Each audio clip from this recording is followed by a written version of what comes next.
gentlemen, welcome to another episode of Watch the Throne. I am your host, King Rickie Rose of the Kings of the Rings podcast, where on this show we go in more depth about a topic that's pretty popular in wrestling of my choosing, but I don't always get to speak about in depth or in length during my own podcast, Kings of the Rings podcast. You can find that podcast coming out each and every Friday on Wrestle Addict Radio. Subscribe to Wrestle Addict Radio on iTunes and Google Play. So what I want to talk about this week is is the most over person in all of wrestling, the most popular person, male or female, in wrestling right now, and that is Becky Lynch. Becky Lynch is on a meteoric rise like we haven't seen in years.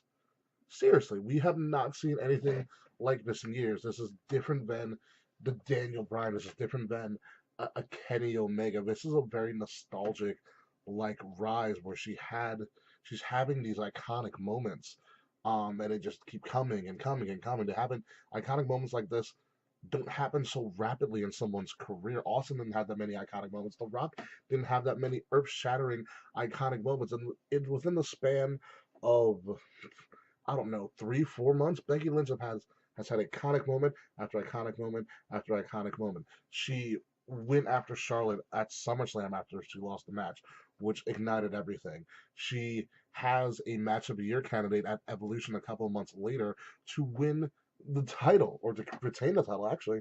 Um, and then this past Monday, besides all the stuff that she's been doing on Twitter and on any sort of social media, just bashing the entire women's division and all the female superstars on both Raw and SmackDown. Not only does she do that, but she goes on to Raw. She invades Raw during the Survivor Series angle. She puts Ronda Rousey in an arm bar. Ronda doesn't tap though.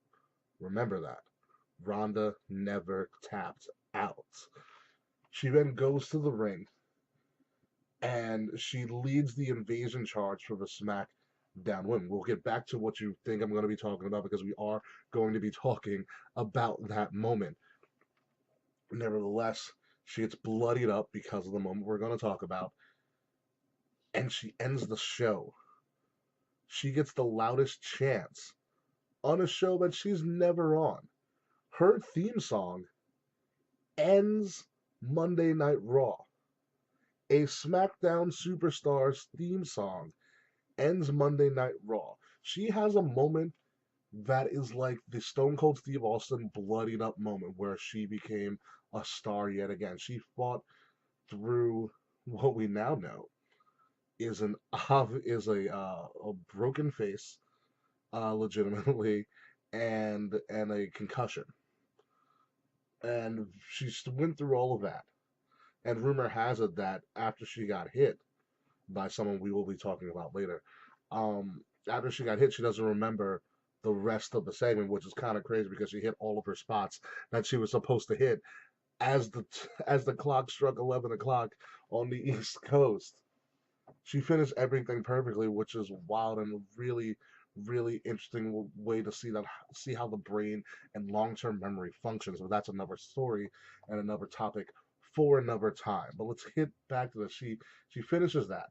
She goes on to SmackDown the next night, and after every two or so sentences when she's in the ring and has to relinquish her shot at actually facing Ronda Rousey, you hear Becky, Becky, Becky. Now she had her Stone Cold Steve Austin moment on Raw, but then she had her Rock. She had a Dwayne the Rock Johnson moment on SmackDown, and it's beautiful to see. It's so amazing to see this because there's not a female superstar that I can remember getting chance and getting the support like she's gotten the support. Charlotte never got that support. Sasha Banks never got that support. Bayley Shorts, hell on the main roster, has never gotten support like she has. She is the diamond in the rough of the four horsewomen. Even Trish Stratus and Lita didn't get this much support, and I think it's because of Becky's turning into the total package, especially on the mic, where she is excelling on the mic more so than some of her counterparts, which is a good thing because that's what's helping her carry these feuds right now. She is legitimately the man. She's the most talked about person in wrestling, but it all came to a screeching halt when Nia Jax punched her in the face. And and I say that with caution because we don't know at this moment whether that was on purpose or not. I understand getting in the heat of the moment with things and being excited and stuff, and things happen. However, you're a professional. You are supposed to be a professional wrestler. And I know as a non professional wrestler that when I am fake fighting somebody, I know you're not supposed to punch them in the face. Okay, I don't know what is at play backstage, but I know that if I'm in a fake fighting scene, I'm not supposed to actually punch somebody square in the face. And she's a professional. I'm not a professional. I'm not a professional wrestler at all. She is though. Nia Jax is a professional wrestler, and that is fishy, especially when you add into the fact that she has been pretty reckless in the ring with other people, and that's not good. That is not good at all, and something needs to be done about it. She literally hit Becky so hard that you can hear the break on someone's fan video. That's not a good. You just put the most over person in wrestling on the shelf. I don't know how this is gonna play out for Nia.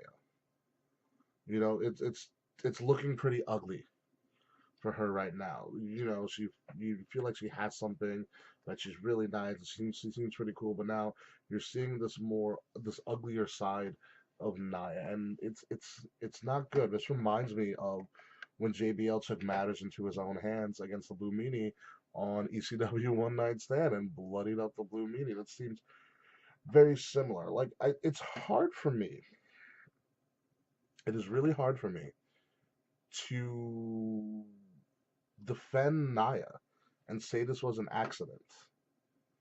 It's very hard. Granted, Naya is not like most girls.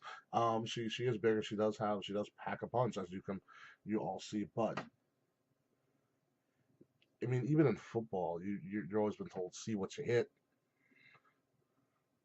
I feel like there's something else in play, and judging by the response that Nia got from Becky on Twitter, it seems like there's a lot more to play here, and I think reality and art are intermolding with each other, and they're coming together right now. And there's not a real difference between fantasy and reality at this moment. All I'm going to say is that shooters are going to shoot no matter what. So whenever Becky comes back, there's going to be hell to pay, especially for Nia. And I really hope Nia gets that corrected soon because it doesn't look good for her. She's been having a pretty bad year overall. And ladies and gentlemen, that is all the time that I have for this evening and for Watch the Throne. Again, my name is King Rickie Rose of the Kings of the Rings podcast. You can check out the podcast each and every Friday at WrestleAddict Radio on iTunes and Google Play, where this week we are challenged by another group of people from wrestling Twitter in a battle for podcast prediction supremacy. So go check it out when you can. And oh yeah, I'm going to WrestleMania. Ladies and gentlemen, it's King Rickie Rose, and this has been Watch the Throne.